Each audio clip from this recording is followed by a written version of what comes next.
to be perfectly honest, I actually debated whether or not I was going to bother to do a match reaction tonight. I'm just repeating the same things all the time. So, look, slight positives. Obviously, from 2-0 down to get a 2-2 draw isn't the worst thing in the world, of course. But again, we shouldn't have been 2-0 down in the first place. The first goal, you know, the penalty, why on earth are you giving the referee that decision to make? Why are you making the challenge? And I think it was Dunn who might have given it away, but correct me if I'm wrong. And the second goal just really made me irate, because literally nobody took responsibility for the cross. No one bothered to stop the header.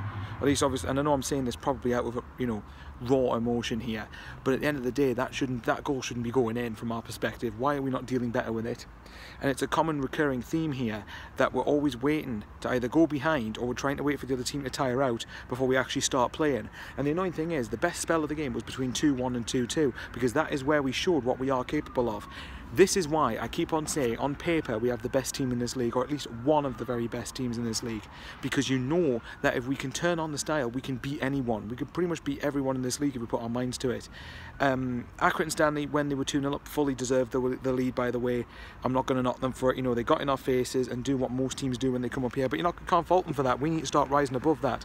Again, my only frustration from an Accrington perspective, and this isn't a dig at you, don't get me wrong, and I'm sorry if it sounds like it is, but you're not going to play, I guarantee when you go to Barnsley, you're probably not going to play with that amount of intensity and so on. And I know you're going to try and win, you're not going to not try and win the game, but in fact, everybody comes up here like it's the cup final, which I don't blame them for, but it's frustrating when it happens against us and it doesn't even happen against anyone else. I'm not saying it's like unfair or anything, you know, in some ways I'm flattered by that, because it means that we're getting a bit of respect, but we're giving teams too much respect in equal measure, because we're not taking the initiative, we're not going for it more like we should be doing. And obviously, look, if we put chances away, then the game would have been different. If Greg put us a chance away, it's different. He does need a goal soon, mind though, because otherwise people are going to start getting on his back if he doesn't score. But I think once he gets one, he should get quite a few of them, especially in League One. As for, you know, I keep saying this at the end of every game. I know that Jack Ross has won us points this season through his substitutions, because I'm not going to deny he has, but at the same time I feel he's costing us points because he's not making the initiative soon enough. Now, if you look at the fact that he brought on Morgan and he brought on Power, and it was probably with just over 10 minutes to go. Now, why are you not making that change earlier, making things fresh sooner? As soon as that second goal's gone in, as soon as we've equalised, you should be getting players ready at the very least, if not ready, or if not getting them on the pitch, because Accrington would be knackered by that point. And yes, they brought on a couple of fresh players, but they would have been shattered. They would have been running around all game defending a 2-2 draw when they've chucked away a 2-0 lead. We should be going for the initiative, and again, there was no intensity. Yeah, there was one or two chances we had, but in the end it wasn't good enough. You know, now obviously I'm not saying top two's completely written off. I know I said it in the last game, but obviously, you know, I'm trying to be have a bit more perspective.